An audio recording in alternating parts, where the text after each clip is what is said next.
Hi everyone, this is your video feedback for that first exercise about decision making. So I've found this is the first time I've done this, and it's quite odd because I don't want to go on for too long because that'd be very boring. So I'm trying to cut down what I'm saying to more kind of pertinent things, and give you a kind of introduction to photographers and their ideas. Main things that came up from people's assignments generally was that I think a few people need to try and now learn to be a bit more specific about artistic decisions or photographers' decisions. So rather than saying the photographer selected the angle, the photographer selected the subject matter, say what angle the photographer selected, and maybe even if you can figure out why, or say what subject matter the photographer selected, and perhaps even why as well, because the whys are really important.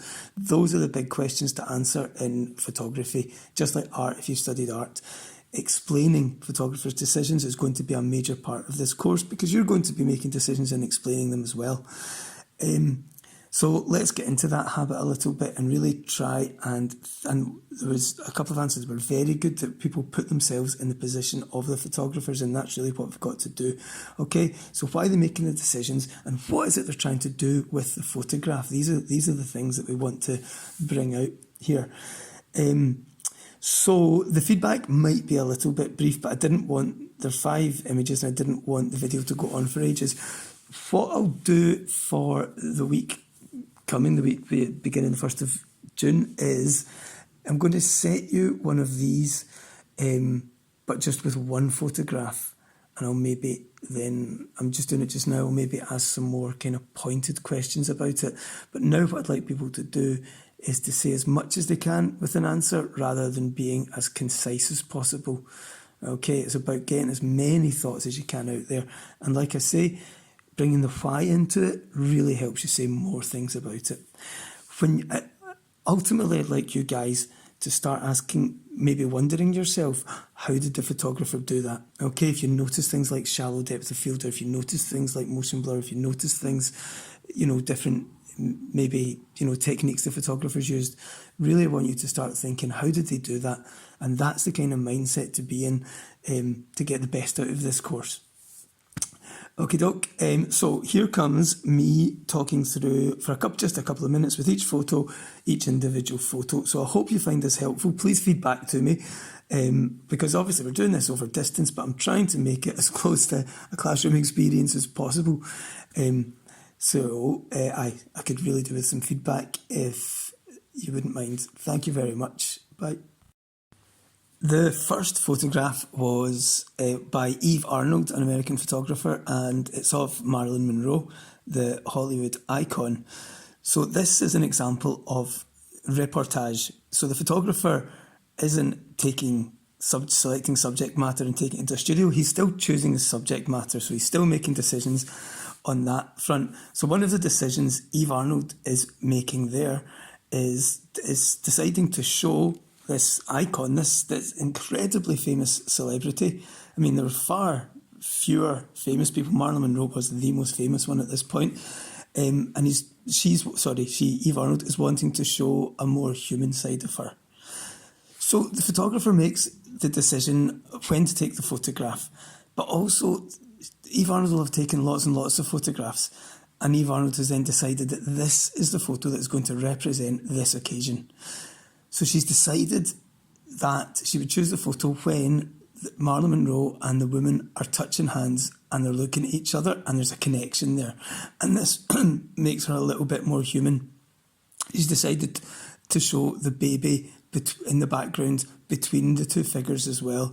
Again, kind of, this is activating a kind of sympathetic part of our response when we look at it. Everybody in the photograph is smiling. Okay, now, Eve Arnold didn't tell them to smile, but she selected the photo, she took the photo when they were, and she chose that. Now, a few answers were telling me things like, what decision did the photographer make? The photographer chose the angle.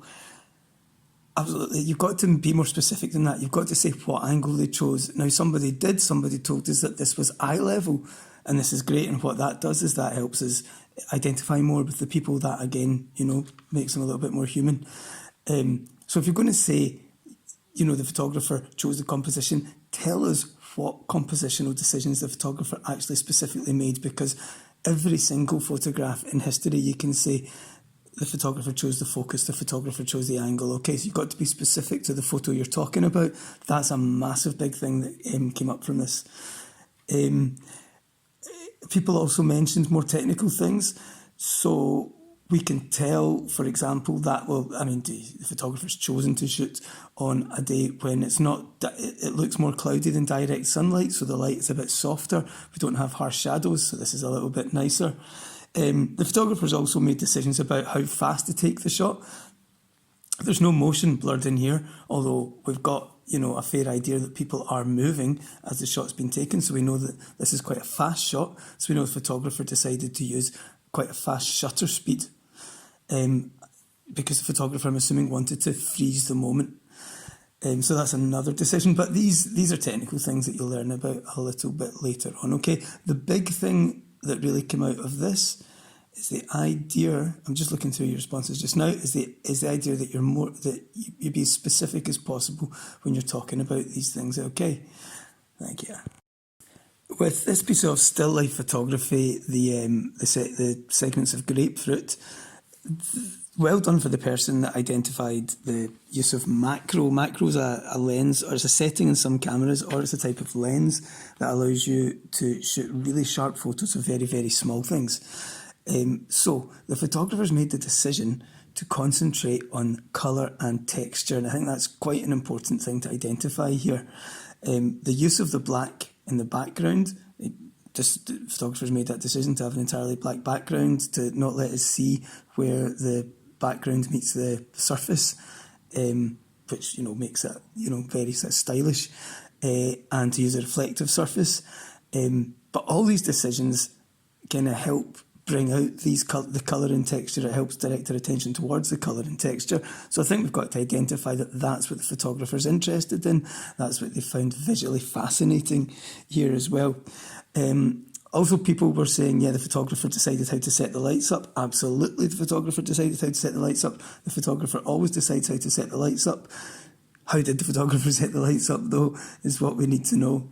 Okay, but we can see that the photographer has managed to illuminate the kind of outside of the kind of rim of the piece of fruits.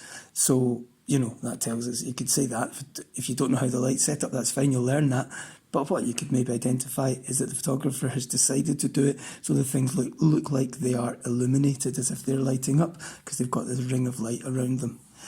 There weren't too many in that. We could also talk about the photographer deciding to position them so that he creates the little triangle of negative space between the two sections, and creating balance and allowing our eye to move around the photograph. But we'll talk about that more as well when we talk about composition.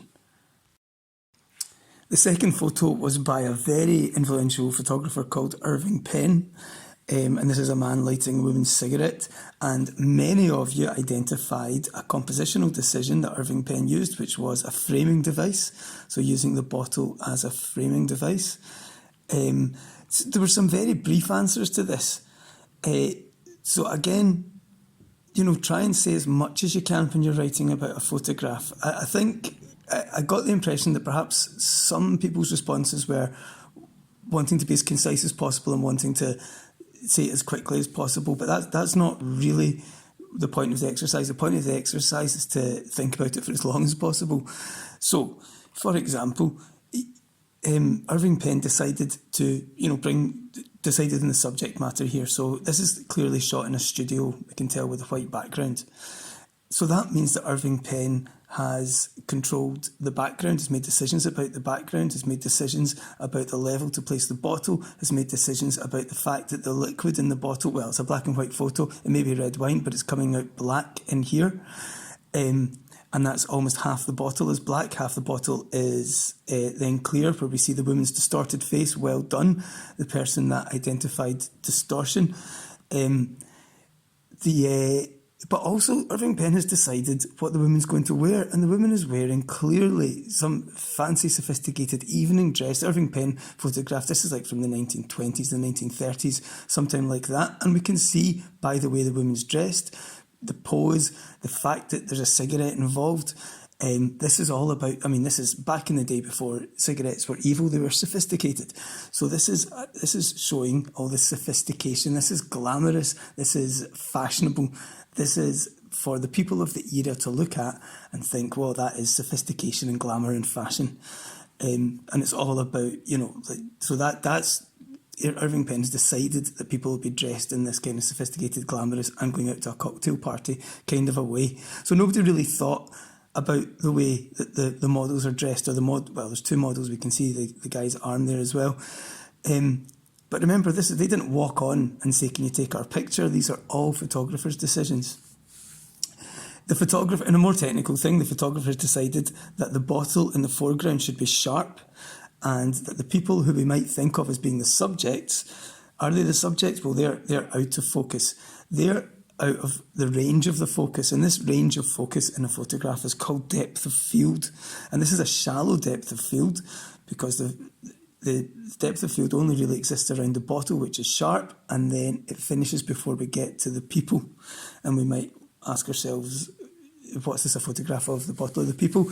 And we'd also maybe notice that it's kind of moving towards the abstract now as well, okay, where things we normally identify and relate to are turning just into shapes and forms that are more abstract.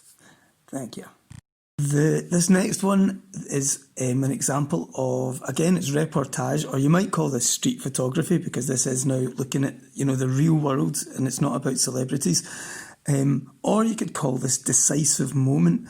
And the decisive moment is a term coined by the French photographer Henri Cartier-Bresson, who took this photo, and he's one of the most famous photographers out. He kind of invented street photography. So what decisions does a photographer that's just like wandering around looking for things to photograph make? Well, they have to decide to go to that location first. Okay, that's a decision the photographer makes. This looks like quite a poor or war-torn or both place. And the photographer has decided to go there to begin with. Now, it's a French photographer. I'm not sure if this is France. I don't know much about this photo. I don't know where it was taken. But the photographer decided to go to this place, right? It doesn't look like a terribly safe place to be, perhaps. And you see bullet holes and everything. I'm wondering if this is like... yeah, I have no idea, actually. A couple of people noticed that he's decided to use framing, so that's pretty good. Somebody used a really interesting term, and it kind of made me aware that perhaps you were thinking of the fact that the photographer's has created a frame, but look at the frame. The frame has been punched through, or shot through, or broken, and it describes this really, really harsh outline. It's not a nice clean frame. And that the frame itself gives us an idea of the environment the kids live in. So it's kind of metaphorical and it's literal and it's all that kind of thing at the same time. So it's really nicely framed. It's like peering into these kids' world.